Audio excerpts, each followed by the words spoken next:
Bien, nous allons commencer par une première table ronde qui va être un petit peu, qui va poser les bases du débat à venir, qui est un peu de pédagogie, essayer de remettre en place qui gagne quoi dans la chaîne du livre, en fait. Et du coup, autour de moi sont réunis les maillons de la chaîne du livre, depuis le début, la création, l'auteur, jusqu'à l'arrivée, le libraire, avec au milieu l'éditeur et le diffuseur. Donc, ce que je vous propose dans un premier temps, c'est on va avoir un camembert sur lequel on s'appuie, un graphique qui est assez symbolique. On choisit en fait un livre et dedans, on va mettre la part de chacun des intervenants. Je vais vous proposer à chacun de le commenter, ce graphique, c'est-à-dire d'expliquer ce que recouvrent ces pourcentages dans votre travail, ce que ça signifie dans un premier temps. Donc, je vais commencer par vous, Bessoura, qui êtes au départ de la chaîne. Vous êtes auteur à la fois de romans, qui sont publiés chez des éditeurs type Serpent à plumes, Gallimard, de Noël, de bandes dessinées, et certains de vos romans ont été repris en poche, ce qui donne un petit peu l'éventail de tous les types de droits que vous pouvez toucher, et il y a peut-être certaines différences. Est-ce que vous pourriez nous expliquer? Alors moi, je suis 8%, ce que c'est chez vous. Je suis essentiellement auteur de romans en littérature générale, et j'ai publié effectivement un roman graphique dans un département BD. En ce qui concerne mon cas personnel, en roman, j'ai eu plusieurs cas de figure. J'ai eu du 7%, du 8%. J'ai eu chez Gallimard Continent Noir 10%. Et chez Gallimard BD ou jeunesse, 6% à diviser par 2. Donc dans la même maison d'édition, deux taux très différents. Et les 8% qui sont sur ce petit camembert-là, ça correspond à peu près au taux proportionnel médian pour les auteurs de BD, parce qu'on n'a pas les mêmes taux selon les secteurs. On va tomber à 5, 5,5 en jeunesse. Et j'ai rencontré aussi une autrice de beaux livres qui était à 3% à diviser par 2, puisqu'ils étaient deux sur le livre. Et donc ça lui faisait du 1,5%. Et donc tout ça fait que, en fait, aujourd'hui, 8%, c'est aussi le nombre d'auteurs qui ont des revenus d'auteur au-dessus du SMIC, ce qui veut dire que 92% des auteurs de livres sont au-dessous du SMIC. Ça fait qu'aujourd'hui, le revenu médian, donc un auteur du livre sur deux touche moins de 900 € de revenus par an. Et tout ça pour un temps de travail qui est quasiment du temps complet. Et du coup, moi, je me suis amusée, par exemple, sur un livre à 20 €. Mettons, vous publiez un livre à 20 €. Si vous touchez 8%, vous allez gagner 1,52 € par livre.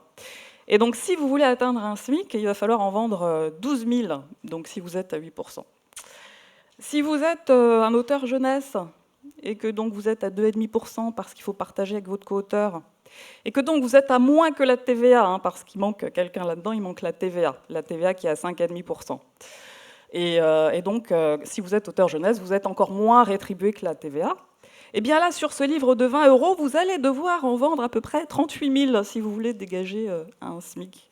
Si vous êtes un auteur de beaux livres, alors là, c'est plus, il va falloir en vendre à peu près 60 000. Et donc, tout ça, si possible, en 3 mois, parce que la durée de vie d'un livre est très courte. Et puis donc, si vous voulez avoir un SMIC par an, il faut faire un livre par an. Moi, personnellement, un roman, je mets 3 ans à écrire un roman. Et puis, être auteur, c'est pas juste écrire ou dessiner. C'est un ensemble de métiers, parce que on a beaucoup parlé d'actes de création, de processus créatifs, et on a beaucoup l'impression que nos interlocuteurs ont une vision très floue de ce que c'est que le métier d'auteur. Un auteur, c'est pas juste quelqu'un qui crée. Un auteur, c'est un couteau suisse. C'est-à-dire qu'il fait 5 ou 6 métiers. Avant de créer, il peut se documenter, il peut rechercher. On a tout à l'heure Floriane qui parlait de la photogravure. Donc, en plus de son métier d'auteur, elle fait de la photogravure. Elle fait des recherches iconographiques. Quand on est un auteur de romans, on fait aussi du travail de correction et de composition. Parce que souvent, les services sont externalisés chez nos éditeurs. Donc, on doit être particulièrement vigilant à nos épreuves corrigées, notamment. pour que les alinéas soient mis correctement, que les corrections ne soient pas surcorrigées, qu'il n'y ait pas des coquilles qui étaient oubliées. Et une fois que le livre est imprimé, on met notre costume de camelot parce qu'on contribue à la promotion des livres. C'est-à-dire que notre intérêt, c'est qu'ils se vendent. Donc on va dans les salons du livre, on fait des conférences, on est même interprète parfois parce qu'on lit nos œuvres pour les défendre aussi. On fait donc et on se forme à tous ces métiers-là parce que je crois que c'est Marc-Antoine ce matin qui parlait de formation professionnelle. Donc c'est ouvert la formation professionnelle aux auteurs depuis quelques années. Puis effectivement, on peut se former à parler à l'oral, on se forme aussi à créer des sites, à gérer des réseaux sociaux. Parce qu'un autre métier qui s'ajoute à ceux que je viens de décrire, c'est on fait aussi du community management. Et ça paraît implicite, on s'attend à ce qu'on fasse tout ça et ça semble naturel. Donc quand vous mettez tout ça bout à bout, ça fait largement un temps complet. Si vous investissez dans votre métier, ça fait largement un temps complet. Et c'est valorisé en rémunération proportionnelle 8%, donc médiane, qui ne concerne pas tous les secteurs, puisqu'on est à beaucoup moins en jeunesse et ailleurs. Ouais, ça donne une bonne image du couteau suisse. Gilles, vous, Aéry, vous, en tant que président d'Albin Michel, vous vous reconnaissez, vous, dans ce camembert et dans ce pourcentage? Moi, j'ai l'impression d'être un lapin invité à un banquet de chasseurs. Oui. Donc, voilà. Donc, me voilà dans le rôle enviable de l'éditeur. Donc, je vais essayer de vous expliquer un petit peu. Oui, pour commencer, je pense que c'est bien factuellement de dire ce à quoi renvoie le camembert, alors, donc notamment les 21% qui reviennent à l'éditeur. Alors, un préambule inutile peut-être, mais les 21%, évidemment, ce ne sont pas... l'éditeur, ce n'est pas un petit bonhomme avec les 21% en petite coupure qui dépasse de ses poches, si vous voulez. Les 21%, ce n'est pas le bénéfice de l'éditeur, c'est le chiffre d'affaires. C'est une remarque simple, mais important de l'avoir en tête. Effectivement, la part auteur, elle revient à un individu, c'est bien normal. Donc c'est son salaire, par abus de langage. Pour l'éditeur, les 21%, c'est un chiffre d'affaires qui revient à une entreprise. Parce qu'en général, un éditeur, il n'est pas tout seul. Donc il a des collaborateurs. Vous jouez sur les volumes. Vous avez de forts volumes. Et ces 8%, pour nous, ils sont bruts également. On en déduit des charges sociales. Et puis on paye aussi nos loyers, on mange. Et surtout le volume. C'est-à-dire on ne joue pas sur des milliers de... Enfin, on n'a pas un catalogue d'éditeurs. Oui, éditeur n'est pas auteur, on est d'accord, donc il n'y a pas de problème. Donc simplement vous dire qu'en effet, les 21%, c'est un point de départ. Alors après, qu'est-ce qui fait l'éditeur avec ces 21%? Bon, que fait l'entreprise d'édition? Premièrement, l'essentiel, c'est le travail littéraire. J'utilise ce terme un peu général, quels que soient les domaines d'édition.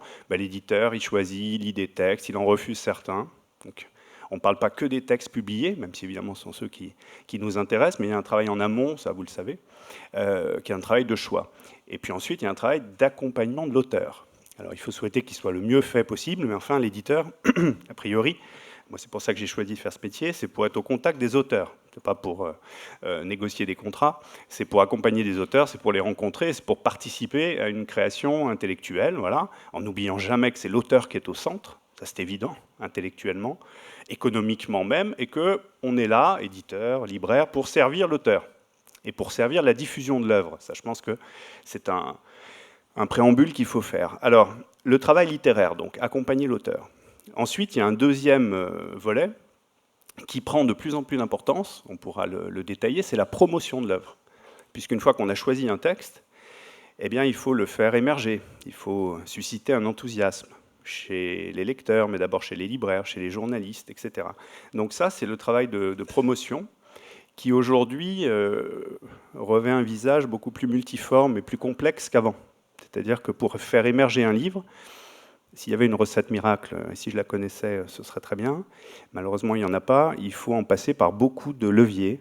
Donc il faut faire la promotion auprès des journalistes pour toucher les médias, mais qui sont très diffractés, comme vous savez, et qui sont, on le dit souvent, de moins en moins prescripteurs. Donc il faut aussi jouer beaucoup, de plus en plus, sur les libraires.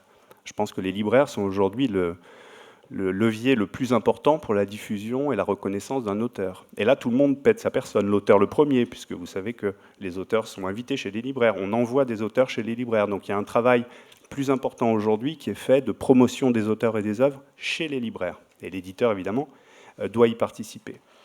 Il y a la promotion numérique, parce que l'univers numérique, c'est un vaste océan.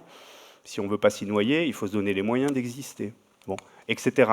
Je pourrais citer aussi la promotion des œuvres à l'étranger, toute la problématique des droits annexes. C'est aussi une façon de faire la promotion d'une œuvre audiovisuelle. Donc tout ça, si vous voulez, c'est une palette que l'éditeur aujourd'hui, s'il veut être professionnel et s'il veut convaincre l'auteur et faire émerger un livre, il se doit de maîtriser. Et ça demande, si vous voulez, une professionnalisation et des moyens quand on veut le faire bien. Alors je ne dis pas que tous les éditeurs font tout bien, évidemment, mais qui sont conséquents. Voilà. Alors, tous ces gens qui travaillent autour d'un livre, et puis j'oublie, je ne devrais pas, toutes les fonctions, je dirais, techniques, qu'il ne faut pas oublier.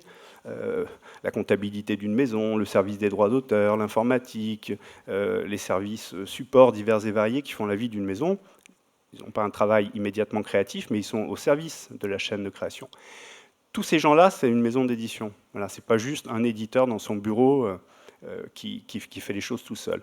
Et donc tout ça, c'est payé par les 21%. Alors, pour finir sur les chiffres, sur les 21%, si vous voulez, là je parle avec les quelques repères que j'ai, les statistiques sont complexes, mais en gros, la promotion dont je vous parlais, c'est en moyenne 5% du prix de vente public, si on se place dans ce camembert. 5%, ça peut être 3, ça peut être 7, mais en moyenne, c'est 5%. Donc sur les 21, il y en a 5 qui vont en promotion directe. Et puis les 15% à peu près, moi d'après les informations que j'ai eues, c'est une sorte de moyenne, sont les frais généraux de l'éditeur. C'est en gros les salaires de tous les gens dont je vous parlais, qui sont au service du livre et de l'auteur. Et donc si vous faites un rapide calcul, 21 moins 5 moins 15, ça fait 1. C'est-à-dire que la marge de l'éditeur, c'est-à-dire le bénéfice de l'éditeur, malheureusement, c'est une bonne nouvelle pour personne, il est très faible. Alors là encore, c'est une moyenne. Marx disait des moyennes qu'elles sont des outrages aux individus réels. C'est vrai, il n'y a pas de vérité dans ces moyennes, mais il y a beaucoup d'éditeurs qui perdent de l'argent. On en parlait avec Vincent Montagne au SNE sur 700 éditeurs environ affiliés. Beaucoup sont de petits éditeurs qui tirent le diable par la queue. Donc attention à ne pas confondre des réalités très dissemblables. Donc la rentabilité moyenne des éditeurs, elle est malheureusement assez faible. Parce que le secteur, enfin pour 1000 raisons, mais est quand même fragile et que c'est difficile aussi pour les éditeurs. Ça n'enlève strictement rien à toutes les revendications légitimes des auteurs, parce que, je finirai là-dessus, ça a été souligné, c'est très bien, moi je considère qu'on fait cause commune. Alors bien sûr qu'il y a une dimension parfois de conflit ou d'intérêts divergents, évidemment, personne nie ça. Mais enfin, globalement, je voudrais que les auteurs, vous viviez des éditeurs, et il faut qu'ils s'en donnent les moyens, comme des partenaires. On est là pour diffuser vos œuvres et pour vous accompagner. Et je doute qu'un éditeur puisse s'enrichir si l'auteur vend mal son livre. Et l'inverse est vrai, c'est-à-dire qu'un éditeur riche avec des auteurs sans succès, moi je ne connais pas. À l'inverse, quand un livre a du succès, l'auteur est content et l'éditeur aussi. Donc en pratique, je pense qu'on devrait faire plutôt cause commune, après ça n'empêche pas évidemment des discussions, que l'inverse. Voilà ce que je voulais dire. Allez-y. Oui. Juste, je te passe le micro, mais juste, on peut difficilement dire que l'auteur est au centre et que nous sommes des partenaires avec des taux de rémunération pareils. Ce matin, Martin Hajdari a parlé d'un effondrement de la rémunération des auteurs. Et effectivement, je ne sais pas si vous lisez Livre Hebdo, mais il y a un papier qui est sorti il y a 2 jours dans Livre Hebdo. Et donc, le nombre de titres produits entre 2004 et 2017 a explosé. Et si on rapporte les droits d'auteur qui sont répartis, donc c'est un chiffre qui vient du SNE, si on les rapporte à ces productions, les droits répartis ont chuté de 42%. Et dans ces droits, tout n'est pas payé aux auteurs. On a aussi des droits qui sont payés aux directeurs de collection, aux directeurs poche, Donc, ce que vous énoncez sont des très belles déclarations de principe. C'est ce qu'on souhaiterait voir s'appliquer en théorie. Mais moi, je vous écoutais parler de l'accompagnement littéraire. Ça fait 20 ans que je publie. Et ce que je vois, mes éditeurs n'ont pas le temps de lire, n'ont pas le temps d'accompagner l'écriture des livres et n'ont pas le temps d'accompagner la promotion. Ce que je vois, ce sont des maisons d'édition qui, pour réduire les coûts, réduisent par exemple le nombre d'attachés de presse, externalisent énormément de services, et on arrive à des situations aberrantes où sur un livre, un éditeur va être obligé de recruter un attaché de presse extérieur à des coûts hallucinants, et que évidemment ce livre va perdre de l'argent. Alors que peut-être que plutôt que d'investir énormément sur un attaché de presse qui va vous obtenir 3 papiers, on aurait pu verser une avance à l'éditeur, à l'auteur, qui soit pas une avance, qui soit un minimum garanti. Je ne sais pas si vous savez qu'aujourd'hui, un auteur sur 2 de texte ne touche pas d'avaloir, et une fois sur 2, cet avaloir, il est en dessous de 1 000 €. Voilà, donc j'ai personnellement signé quelques contrats, y compris à la Martinière, Monsieur Montagne, que vous venez de racheter. J'ai signé des contrats à 10%, et que je sache, la Martinière n'est pas sur la paille.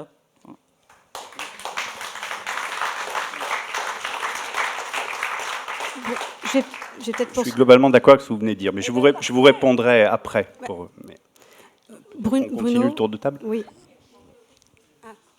On comprend bien qu'en fait, quand vous parlez de la promotion, ça ferait peut-être les petits 5% qui nous manqueraient pour être heureux, là. Mais il n'y a pas d'engagement là-dessus. Vous prenez une idée théorique d'un livre comme ça, vous faites une répartition. On a des livres qui en bénéficient. Par exemple, en jeunesse, une fois de temps en temps, on va avoir un vrai travail au niveau des prescripteurs et un envoi d'exemplaires, par exemple, dans chaque collège de France. OK, mais les autres livres, non. Alors, si vraiment ça compte, livre par livre, à ce moment-là, émettez dans vos contrats que tant de pourcents ou tant en argent sera consacré à la promotion de cet ouvrage. Pour le moment, c'est juste une parole. Ou alors, c'est une moyenne sur les livres. Oui, exactement. Mais là, mais c'est ça ce ne que nous je disais au départ. Pas la moyenne sur les livres. Non, mais on travaille pour un on livre. est d'accord. Mais là, le principe de ce schéma dont je n'ai pas la paternité, c'est de raisonner en moyenne. Donc, oui, je dis qu'à l'intérieur des 21, en moyenne, il y a 5%. Mais il est évident que sur certains livres de littérature très grand public, ça peut être plus. Sur des livres scolaires, ça va être autre chose. Sur un livre universitaire, ça va être moins. C'est très difficile d'aller au-delà de ça, c'est un constat. Il y a des situations très hétérogènes. Et oui, il y a des livres qui ont très peu de promotion, c'est vrai. Sur les 70 000 nouveautés publiées chaque année, on y reviendra. Hein. Moi, je suis d'accord avec ce problème de la surproduction. Et sur la promotion, c'est quelque chose qui est décidé au moment de la signature du contrat ?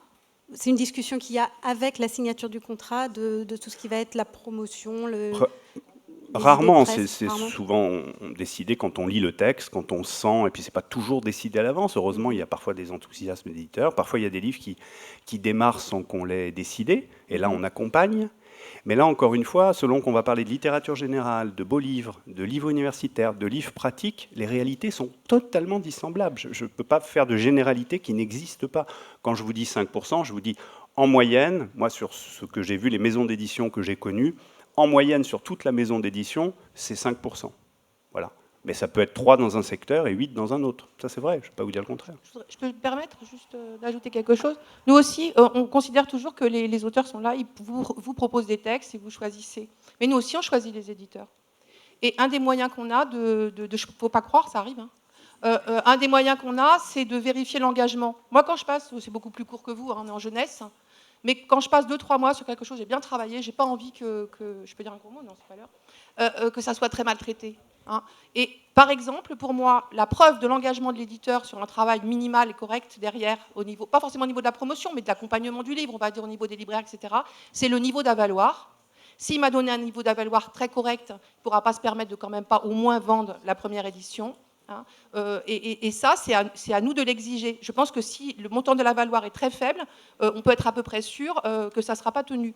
Et aussi l'interdiction du pilon. Moi, je n'accepte pas, quand on voit écrit, si au bout de 2 ans, l'éditeur estime que les ventes ne justifient pas un tel stockage, c'est fini aujourd'hui le pilon ? Oui, c'est fini. Bon. Eh bien, non, mais ça, c'est pas acceptable. On vous cède les droits pour jusqu'à 70 ans après notre mort. Bon, on peut peut-être attendre plus de 2 ans pour les pilonner. Donc ça, c'est pour signifier l'engagement. Et à ce moment-là, si un éditeur refuse, il n'y a pas de souci, on va en voir un autre qui, lui, acceptera de s'engager. Juste, je vais continuer le tour de la chaîne parce qu'on ne va pas réussir à tous passer. Bruno, je me tourne vers vous. Bruno Caillet, vous dirigez la diffusion Madrigal. Est-ce que vous pourriez nous parler un peu plus de ce métier de la diffusion-distribution et de sa part dans la chaîne? Alors, je vais essayer de faire ça. Dans la Maison de la Poésie, je vais parler de ce qui se passe du côté de la distribution en fait, et de la diffusion. En gros, c'est une fois que l'éditeur nous a confié un livre, comment est-ce qu'on fait pour le transmettre au libraire. Donc il y a bien 2 métiers différents. Il y a un métier de diffusion, ça s'appuie sur des représentants. C'est un métier qui est de plus en plus technique et qui fait qu'on a, par exemple pour le groupe Madrigal, 220, 225 personnes qui sont dans ce type de métier avec une dizaine d'équipes de vente, uniquement pour le premier niveau.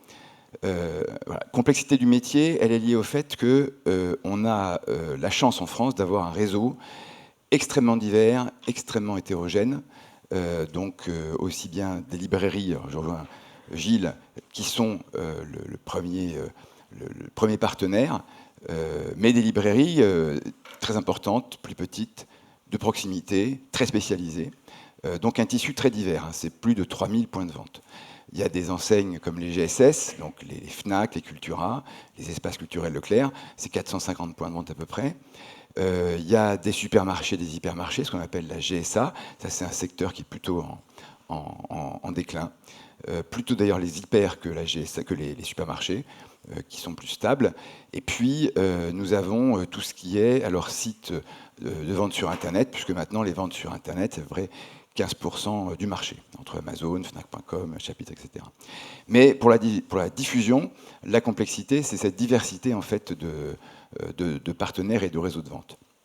Alors la diffusion, elle va voir les libraires, elle négocie des quantités pour mettre en place sur des ouvrages, elle fait en sorte que les choses se passent bien, on va dire, entre l'éditeur et le libraire. Et après, physiquement, pour que les ouvrages puissent arriver aux librairies, là, il y a le distributeur. Alors, le distributeur, c'est autre chose. Là, on est sur une activité qui est beaucoup plus industrielle. Le distributeur, c'est lui qui va gérer les commandes envoyées par les libraires, qui va préparer les colis, qui va expédier ces colis, qui va stocker les ouvrages, qui va s'occuper de la facturation, qui va s'occuper aussi, le cas échéant, c'est souvent les distributeurs qui sont, comme on dit, du croire, c'est-à-dire que si un réseau de vente fait faillite, c'est le distributeur qui prend ça en charge. Il faut se rappeler, en 2013, les chaînes Virgin qui se sont arrêtées, qui ont été mis en dépôt de bilan et qui ont lâché une très grosse... qui ont contribué à faire des pertes importantes. Dans ces cas-là, l'éditeur est payé par le distributeur et du coup, le libraire est payé aussi. Voilà. Il est payé sur les livres qui ont été mis en place. Il est payé dans le cadre de son contrat, parce que l'autre élément quand même qu'on peut rappeler sur le distributeur, c'est que son client, bien sûr, il y a le libraire par la diffusion, mais il y a aussi l'éditeur. Madame le disait, on peut changer d'éditeur. Un éditeur ne se prive pas de changer de distributeur. Moi, j'ai quand même une petite expérience de ce qui s'est passé, par exemple, pour la Sodis. Le groupe Madrigal est appuyé sur 2 distributeurs, la Sodis d'un côté et UD de l'autre.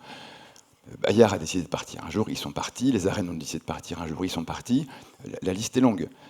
Voilà. En sens inverse, on a aussi pu bénéficier de l'apport d'autres éditeurs. Mais la distribution, c'est important de l'avoir en tête, est également au service des éditeurs. Il y a différents types, après, structurellement, de diffuseurs et de distributeurs. Il y a des diffusions qui sont complètement intégrées à l'éditeur. Je prends le cas de Continent Noir, que je connais bien, pour Gallimard. Gallimard, mais comme Albin Michel, a la chance de bénéficier d'une diffusion qu'on appelle intégrée. Le coût de cette diffusion sur le site du SNE, elle est estimée entre 4 et 7%, ça me paraît assez juste. Dans ce cas particulier, là, on n'est pas dans une recherche de profit, on est juste dans un service qui travaille pour un éditeur, voilà, et qui fait son travail le mieux possible. Après, il y a des diffusions qui sont, elles, filialisées. C'est plus le cas, par exemple, en bande dessinée pour une filiale comme Del Sol, qui appartient au groupe Delcourt, et qui travaille pour Delcourt, pour Soleil, puis pour plein d'autres éditeurs de bande dessinée. Flammarion a une diffusion qui travaille principalement pour Flammarion, pour Casterman, etc., mais qui travaille aussi pour d'autres éditeurs, dont certains d'ailleurs sont dans cette salle.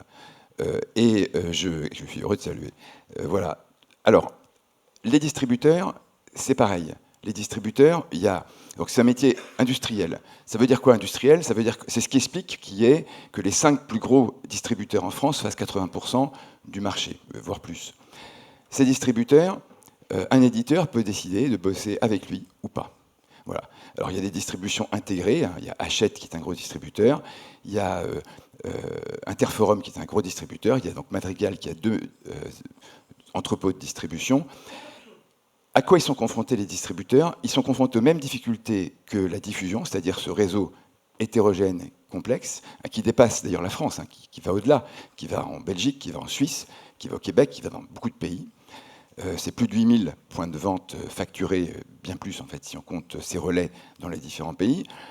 Et on est confronté à une particularité française quand même, qu'on a évoquée avec la surproduction, c'est qu'il y a quand même 750 000 ouvrages qui se vendent par un exemplaire en France tous les ans. Ça, c'est l'étude de M. Donat. Et on a à côté de ça les 68 000 nouveautés qui viennent tous les ans. Ça veut dire des capacités de stockage, des capacités de traitement de commandes, logistique, avec 2 nouvelles contraintes maintenant pour les distributeurs. D'une part, le fait que les libraires, et c'est parfaitement normal, demandent qu'on livre vite. On arrive à traiter 90% des commandes à la SODIS en 2 jours. La moitié sont traitées en 24 heures. On aimerait que ça aille plus vite. Mais après, derrière, ça aussi a un coût. Et puis, l'autre chose à laquelle les distributeurs sont confrontés, ça c'est l'offre maintenant du livre qui le détermine, eh bien, c'est la multiplication des commandes, des lignes de commandes avec des petites quantités. C'est-à-dire que plus on le voit mois après mois, les libraires étant soumis à une tension sur la trésorerie, je pense que Xavier en parlera, eh bien, les quantités sont plus petites, on livre des petites quantités. Ça peut d'ailleurs paraître, d'un point de vue écologique, pas du tout une bonne idée, mais c'est comme ça. Et ça également, pour les distributeurs, c'est une évolution dont il faut prendre vraiment conscience. Je vais donner, par rapport à ces 750 000 exemplaires vendus une fois, 2 chiffres. Pour la SODIS, on stocke 140 000 exemplaires sur différents sites, mais en tout cas, le nombre d'ouvrages à travers les éditeurs qui sont les clients de la SODIS, qui sont donc stockés à la SODIS, 140 000. Pour UD, c'est 70 000. En comparaison, alors, les chiffres ne sont peut-être pas tout à fait exacts à 10 000 près, mais Hachette, on est autour de 120 000. Hachette est 3 ou 4 fois plus gros que la SODIS. Ça veut dire aussi que selon le type de distribution, selon le type de diffusion, on va avoir également des écarts assez importants. Bref, tout ça pour dire que les 20% qui sont là-haut, d'une part, effectivement, il manque la TVA, et 5,5% qui sont de trop. Et mon estimation à moi, c'est que si on cumule la diffusion et la distribution, on est plutôt sur une fourchette moyenne autour de 15-16%, entre 4 et 7 pour la diffusion, entre 8 et 12 pour la distribution. C'est des taux qui sont variables, mais on peut dire que quelque part, c'est autour de 15-16%. C'est plus vrai, c'est plus, je pense, exact que les 20%, mais qui date, si je ne me trompe pas, d'il y a au moins une bonne dizaine d'années. Donc il y a quand même eu aussi, de la part de ces structures de diffusion-distribution, sûrement, un effort pour réduire les coûts. Juste un mot sur la diffusion, distribution. Vous parlez des réseaux Canada, Suisse, réseaux francophones, en gros. Alors déjà, souvent dans nos contrats, pour une raison qu'on a du mal à identifier, les droits d'auteur sont divisés par 2 pour les ventes au Canada, par exemple. Bon, mystère. S'agissant de la diffusion et la distribution en Suisse, par exemple, il m'est arrivé d'aller dans des salons du livre, le salon du livre de Genève. Le taux de change est de 1,14 en gros entre l'euro et le franc suisse. Mais la différence de prix du livre, elle est de 1,7, c'est-à-dire qu'il y a une tabelle qui est appliquée. Il y a une tabelle. Voilà, de 1,7, donc qui est bien plus importante que le taux de change. Et nous, auteurs, nous ne sommes pas payés sur le prix public suisse, mais on est quand même payés sur le prix public hors taxe français, bien que le prix à l'étranger soit plus important.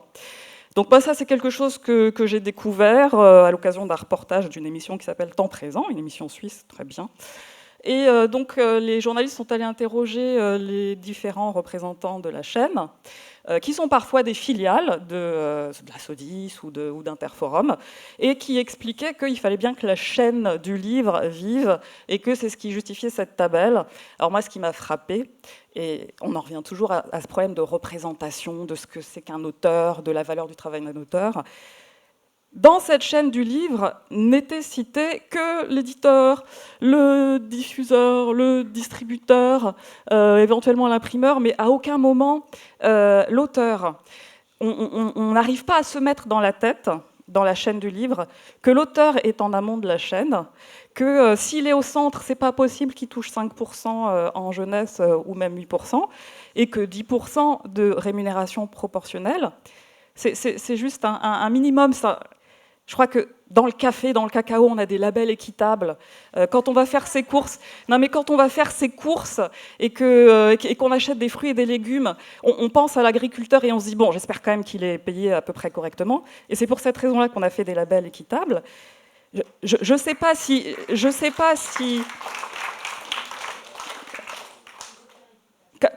Personnellement, quand je parle à des amis ou à des gens que je rencontre. Et qu'on en vient à la question « Ah, mais combien tu gagnes pour un livre ?» Moi, je dis 10% parce que parfois je les ai. Mais c'est choquant, enfin, c'est pas possible. Donc voilà, c'est vraiment un minimum.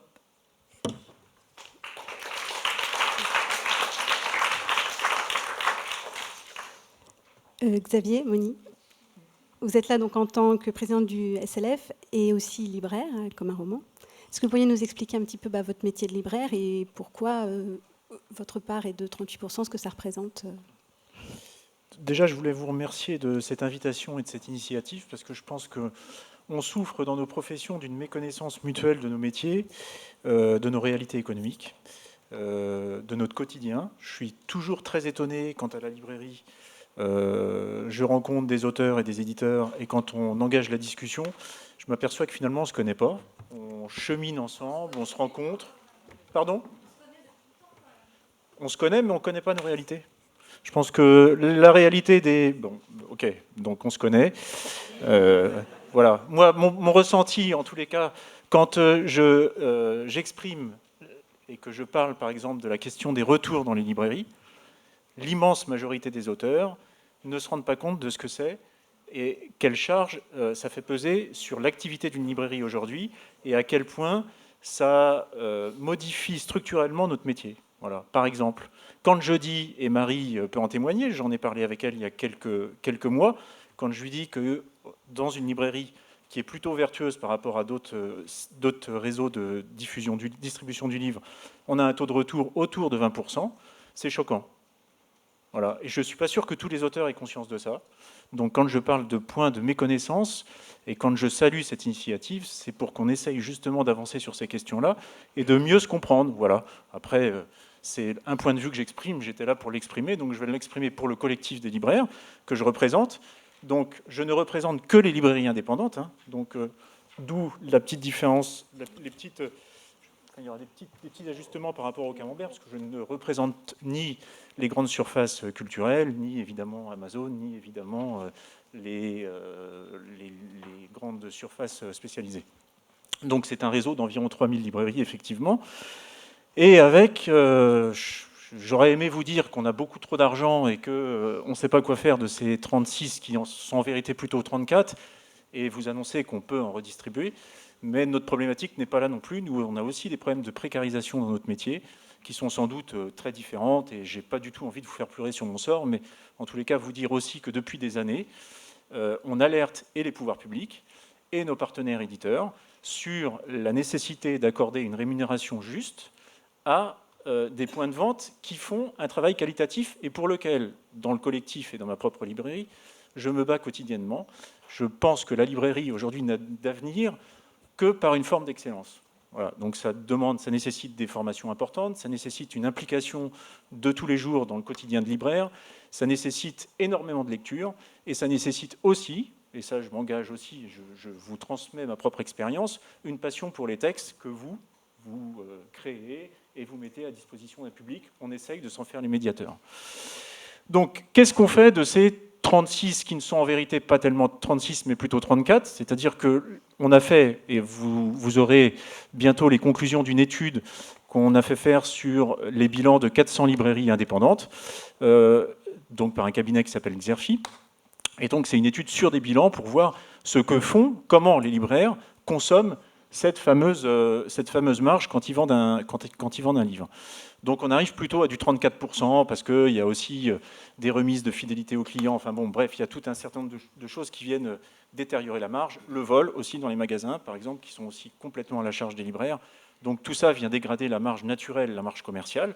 Donc elle est différente de celle que nous accorde le diffuseur, puisque c'est le diffuseur, de par la loi de 81, qui fixe et le prix et la rémunération du libraire, enfin du détaillant en l'occurrence.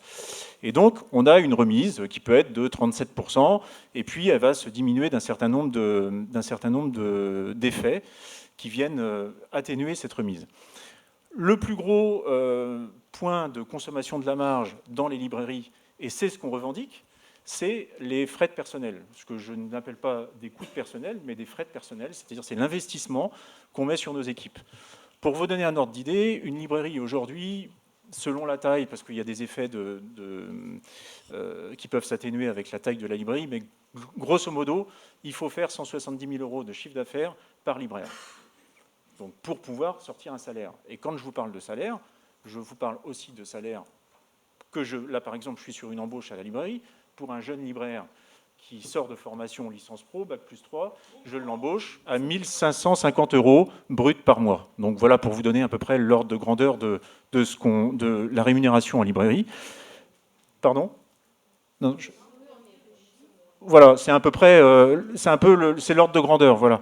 Alors évidemment, il y a des possibilités de progression, puisque maintenant on s'est muni d'une convention collective et d'une grille des emplois en librairie. Donc il y a une possibilité d'évolution, évidemment. On peut considérer qu'un libraire qui aujourd'hui a 5 à 6 ans d'expérience gagne 1 800 bruts par mois. Voilà, c'est les chiffres qui ressortent. Alors, avec tous les problèmes que ça pose, hein, j'entendais tout à l'heure le témoignage, moi je me retrouve aussi sur ces problématiques-là en tant que chef d'entreprise, de libraires qui ne peuvent plus exercer le métier de libraire à Paris, parce qu'avec 1 800 € par mois, vous ne vous logez que très difficilement à Paris. Bon, mais encore une fois, je ne veux pas, enfin, c'est pas une plainte, c'est juste vous faire un constat aussi du fait que plusieurs maillons de la chaîne du livre aujourd'hui subissent des tensions qui viennent évidemment du fait que globalement la valeur produite par la chaîne a tendance à diminuer par plusieurs phénomènes, baisse du lectorat peut-être. La question du prix du livre est une vraie question, je pense, autour de laquelle on n'a pas vraiment réfléchi collectivement. Je pense qu'il y a un vrai sujet. Tout à l'heure, j'ai beaucoup aimé l'intervention sur la question de la valeur. Effectivement, aujourd'hui, quelle valeur marchande pour le livre dans notre société ? Je pense que ça, c'est un vrai sujet aussi. Est-ce que la lutte, enfin le travail hyper concurrentiel entre éditeurs sur certains secteurs, est-ce que ça ne vient pas défavoriser la chaîne du livre ? Quand on peut prendre les guides de voyage, il y en a un qui est à 14,90, l'autre va le sortir à 14,80. Enfin, ce rapport au prix du livre aujourd'hui est une vraie question qui, à me semble, n'a jamais été réellement décortiquée et repensée par tous les acteurs de la chaîne. Donc ça, il y a un problème là-dessus. Et il y a un énorme problème sur lequel avec lequel j'essaye de me dépêtrer dans mon quotidien de libraire. Alors, on l'a longtemps appelé la diversité culturelle, on commence à l'appeler aujourd'hui un petit peu la surproduction. Alors, encore une fois, je n'ai pas de recette miracle. Je fais le constat en tant que libraire qu'en 20 ans de métier, mon travail a évolué aussi, et que l'acte d'achat, c'est-à-dire recevoir les diffuseurs, donc les représentants dans mon magasin, j'en reçois 50 à 60 par mois, qui viennent me présenter des programmes. Et quand je parlais de mes connaissances, je pense que vous n'avez pas non plus toujours forcément vu, j'aurais dû les amener d'ailleurs, je suis juste à côté, la pile de programmes éditoriaux pour un mois de nouveautés. C'est-à-dire qu'on doit choisir parmi des centaines, voire des milliers de nouveautés chaque mois. Voilà. Donc là, il y a un vrai sujet autour de ça. Encore une fois, je ne suis pas censeur, je ne suis pas pour vous dire il faut qu'on publie 50 000 nouveautés par an et ça suffit. Je ne sais pas où il faut mettre le curseur, mais il me semble que cette fuite en avant de toujours produire pour lancer autant d'hameçons de lignes, pour se dire que peut-être il y en a une qui va mordre, je pense que ça, on commence à en atteindre les limites. Voilà. Et le métier de libraire est aujourd'hui profondément interrogé dans son quotidien par ce rapport à la nouveauté.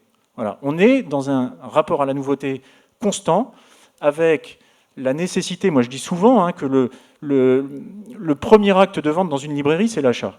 C'est quand on commence à acheter, quand on voit un représentant et il va venir nous présenter une centaine de nouveautés. Moi, je m'occupe des sciences humaines à la librairie, donc on me présente des nouveautés en sciences humaines, et je fais le constat, après je vous laisserai la parole, mais je fais le constat qu'il y a des phénomènes d'engouement et de mode qui viennent polluer le marché. En ce moment, c'est tout ce qui tourne autour de l'écologie et du développement durable, ce qui est assez drôle finalement. On a pléthore, on a une production dithyrambique, mais dans tous les domaines, et en fait, faire son choix parmi ces livres-là, ça pose un problème. Et ce que je disais tout à l'heure sur la question des retours, les 20% de taux de retour aujourd'hui, c'est vraiment le bas de... Enfin, c'est vraiment des pratiques vertueuses. Mais il faut dire aussi, il faudrait une journée pour vous expliquer aussi tout ça, ce que ça coûte à une librairie, le retour. C'est-à-dire en termes de flux à l'aller, ça veut dire qu'on achète 20% de livres en trop, qu'on ouvre les cartons, qu'on referme les cartons, tout ça c'est de la main-d'œuvre, c'est du transport, c'est des livres qui restent parfois 3 mois dans la librairie et qui repartent. Bref, on a un vrai... Aujourd'hui, nous, c'est pas notre cœur de métier, mais on a un gros problème, une grosse question à résoudre autour de ça, autour de la manière de choisir parmi cette production. Voilà. Merci. Oui, Valentine, pardon. Je passe le micro. Merci. Bonjour. Merci Xavier, parce que je pense que nous, les auteurs, on attend ce mot depuis longtemps. L'économiste tout à l'heure l'a mentionné aussi, mais la surproduction est un problème commun que nous avons. Vous dites qu'il n'y a pas de recette miracle, il y en a quand même une qui est de moins produire. Enfin, je ne sais pas, c'est pas... Puisque ça pose problème à tant de gens, et puis vous venez de mentionner un mot qui est très important, les retours pour vous, c'est très problématique, ça vous coûte cher, ça vous encombre aussi dans la librairie, et nous, la provision sur retour, ça pèse sur nos contrats d'une manière énorme, énorme. On parle de 20% sur à peu près, sur 3 ans. Donc c'est aussi une trésorerie qui reste chez l'éditeur et qui ne nous est pas versée, puisqu'il y a ce risque du retour. Donc finalement, je ne comprends pas qu'on n'ait pas encore entendu les éditeurs réagir là-dessus. Enfin, c'est depuis des années qu'on en parle, et visiblement, on est tous d'accord. Qu'avez-vous à dire?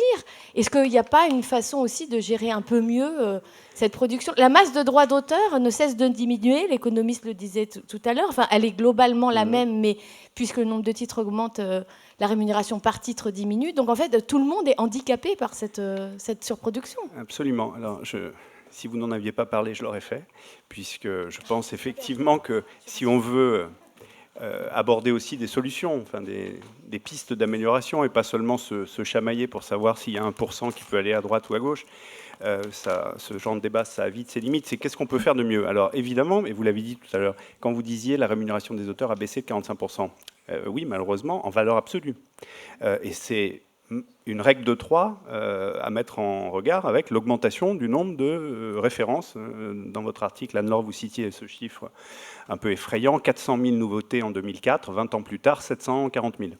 Et ça, c'est, les références disponibles. En termes de nouveautés, c'est quelque chose du genre, on est passé de 40 000 à 70 000 nouveautés en 20 ans. Donc en gros, il y a 2 fois plus de livres. À ma connaissance, il n'y a pas 2 fois plus de lecteurs. On va simplifier en disant qu'il y en a le même nombre. Et donc, il y a la même somme je dirais le même nombre de ventes et le même volume de droits d'auteur. Et on répartit ça sur à peu près 2 fois plus de livres. Et donc on arrive à 45% de moins, 2 fois moins de droits d'auteur. Donc ce constat, il est très simple et très déprimant, il faut évidemment en prendre acte. Donc moi je pense qu'il ne faut pas se braquer forcément sur le taux de 10%, même si par ailleurs il me choque absolument pas. Non mais attendez, j'allais finir ma phrase en disant qu'il ne me choque absolument pas. Donc ce que je veux simplement dire, c'est que ça dépend, et c'est pour ça que je ne peux pas parler au nom d'éditeurs qui font éventuellement d'autres métiers. En beau livre, moi j'ai publié beaucoup de livres d'art chez Flammarion, c'est vrai qu'en beau livre, vu les coûts de fabrication qui ne sont pas de 15 mais qui sont de 20 à 25%, le taux de droit d'auteur est plus faible. C'est 6 ou 8%, mais c'est sur un prix qui est de 35 ou 40 euros. Donc au total, 6% de 40 euros, c'est à peu près 10% de 20 euros. Mais on va pas entrer dans on peut entrer dans ces débats. Ce que je veux dire, c'est que le taux en littérature générale, le taux de 10%, ne me choque pas. Bon, moi, j'ai l'expérience de Flammarion, d'Albin Michel. Je ne vais pas faire de provocation en vous disant que le taux, il est même supérieur à 10%. Et rien. On parle de la littérature générale pour l'instant. Non, mais on peut aussi parler de la jeunesse. Moi, je suis prêt à parler absolument de tout, mais à des moments différents, parce qu'on ne peut pas tout mélanger. Ce que je veux vous dire, c'est que, bien sûr, le taux, l'idée d'un taux à 10%, puisque c'est le chiffre que vous évoquez, et vous parlez souvent de littérature générale, ne me choque pas. Ce que je veux dire, c'est qu'il ne faut pas... Le taux, c'est le taux. Après, pour savoir ce qui arrive dans la poche de l'auteur, ce qui est quand même le plus important, il faut le multiplier par le nombre de ventes et par le prix de vente du livre. À mon avis, c'est ça les deux pistes. Donc, les ventes, si on veut que les ventes soient meilleures, il faut publier moins de livres. Mais là, on ne peut pas décréter, il faut que chaque éditeur... peut-être aussi, c'est évidemment une conséquence sur les auteurs, parce que qui dit moins de livres, dit moins d'auteurs publiés. Donc il y a un certain nombre d'auteurs... Oui, moins par an. Enfin, à un moment, s'il y a moins de livres publiés, il y a des livres... On préfère faire un livre à 10% que 2 à 5. Ah oui, absolument. Absolument. Et moi, je préfère publier un livre avec 10 000 euros d'avaloir qui a du succès, plutôt que 3 à 3 000 euros qui ne fonctionnent pas. On est entièrement d'accord. Donc... Absolument. Donc, la surproduction, et ça, ce sont des débats qu'on a aussi au SNE dans l'interprofession, je crois qu'il y a une vraie prise de conscience des éditeurs. Après, il y a des cas différents. Écoutez, moi, je vous parle puisqu'il y a un certain nombre d'expériences personnelles qui sont relatées, c'est intéressant. Moi, je peux vous parler uniquement de la mienne. Avec le recul, j'ai passé 17 ans chez Flammarion. Quand je suis arrivé, on publiait 720 nouveautés par an. Quand j'en suis parti, on était à 400. Voilà. Et je ne sache pas que le chiffre d'affaires est baissé, je crois qu'il avait plutôt augmenté. Donc on est passé de 700 à 400 nouveautés. Chaque éditeur est libre de mener la politique qu'il entend mener. Moi, j'ai toujours dit aux éditeurs, dans mes fonctions précédentes et aujourd'hui, publions moins, mais mieux. Parce qu'il n'y a rien de plus triste qu'une rentrée littéraire où vous avez 600 livres et on sait déjà d'emblée que 500 ne seront même pas recensés par les médias. Donc c'est totalement déprimant pour les auteurs et pour les éditeurs. Donc il faut faire des choix. Donc moi je suis partisan, mais ça n'engage que moi, de rentrées littéraires resserrées, de choix éditoriaux plus exigeants et d'une rémunération valorisante pour l'auteur. Vous citiez tout à l'heure, à très juste titre, la question de l'avaloir. C'est en ce sens-là que je dis que le taux n'est pas l'alpha et l'oméga du problème. Est-ce qu'il vaut mieux avoir 10% avec un avaloir de 10 000 euros ou 12% avec un avaloir de 3 000 euros? Vous allez me dire les deux, bien sûr. Je suis d'accord.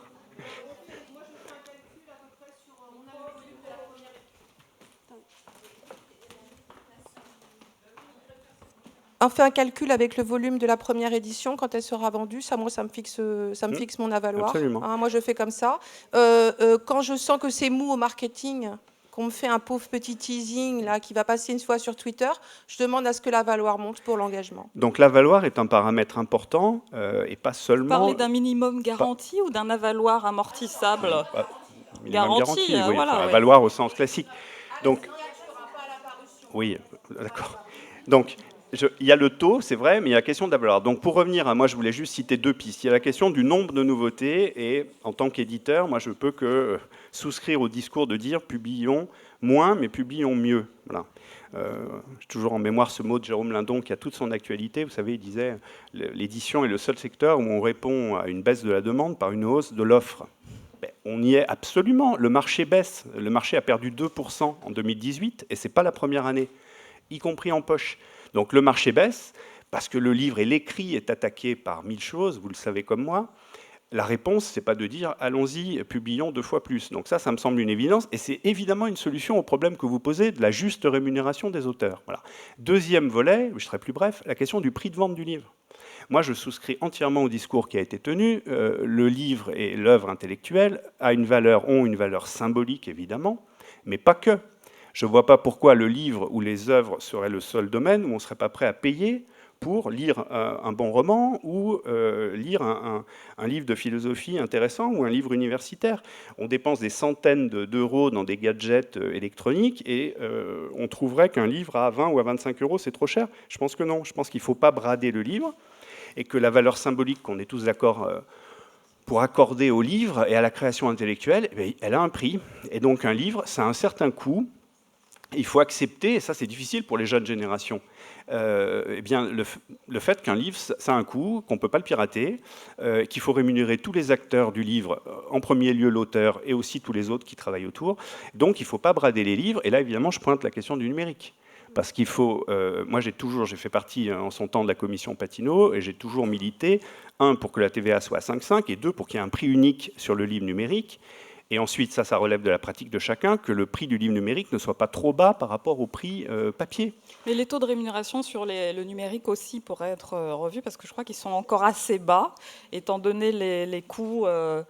On a quoi entre 12, 15, 20% sur un livre numérique, ça paraît... L'ordre de grandeur, effectivement, si on dit que 10, c'est en tout cas la norme souhaitée sur le papier, en littérature générale, c'est assez communément 15. En livre numérique. Mais ce n'est pas sur le même prix. En gros, le livre numérique va être vendu 25 à 30% moins cher. Donc, globalement... Et vous faites une bonne marge sur le numérique ça, en rémunérant 15-20% sur un livre numérique. Alors, avez-vous prévu le camembert numérique? Non, je n'ai pas le camembert numérique, mais vous pouvez quand même... Non, vous avez raison, c'est un vaste sujet. C'est un sujet moins facile qu'il en a l'air. Moi, je m'y suis penché en son temps. Contrairement à ce qu'on pourrait croire. Oui, mais malheureusement, ça n'a pas changé. Bien sûr, alors, globalement, il y a des morceaux du camembert qui sont réduits en numérique, ce qui coûte moins cher. Et ça permet notamment, en gros, d'avoir des prix à 30% en deçà.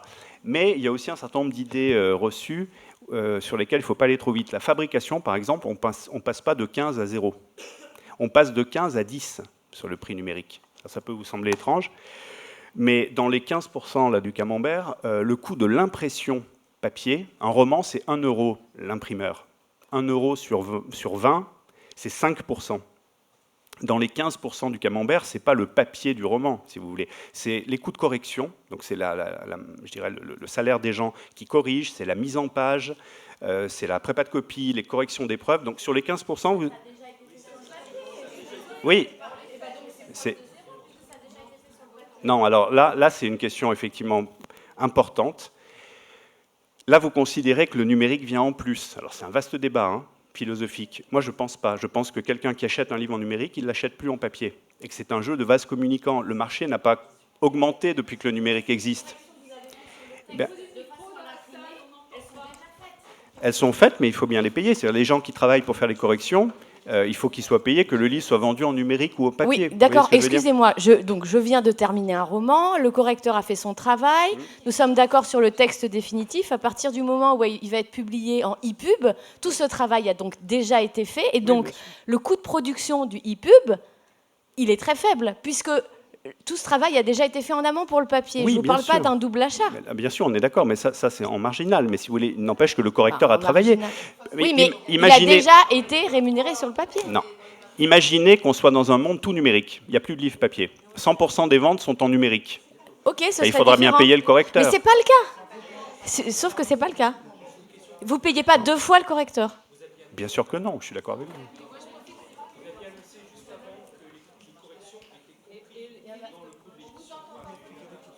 Alors je répète, vous aviez annoncé juste avant que les coûts de correction étaient compris dans les coûts de l'édition, c'est ça ?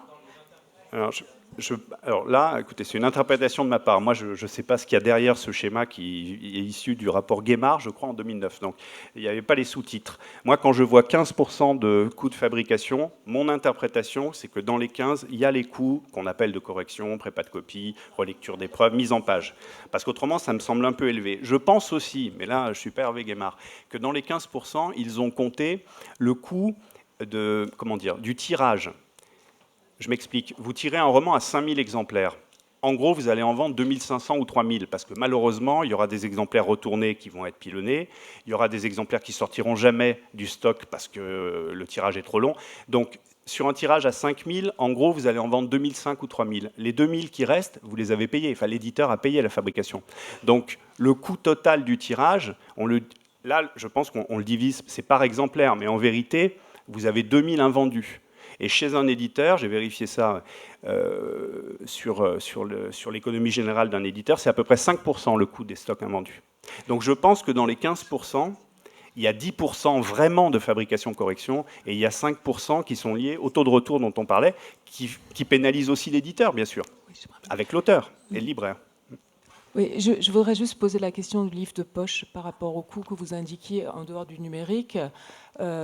Sur un livre en grand format ou un auteur sur lequel l'auteur touche 10%, sur un livre de poche, donc tout le travail d'édition, d'accompagnement, mais même de promotion dont vous parliez tout à l'heure a été fait, l'auteur touche 5%. Sur un prix qui, au lieu de toucher 2 € par livre, ça veut dire qu'il touchera 5% de 6 €. Et ça, je ne comprends pas comment on peut l'expliquer en fait.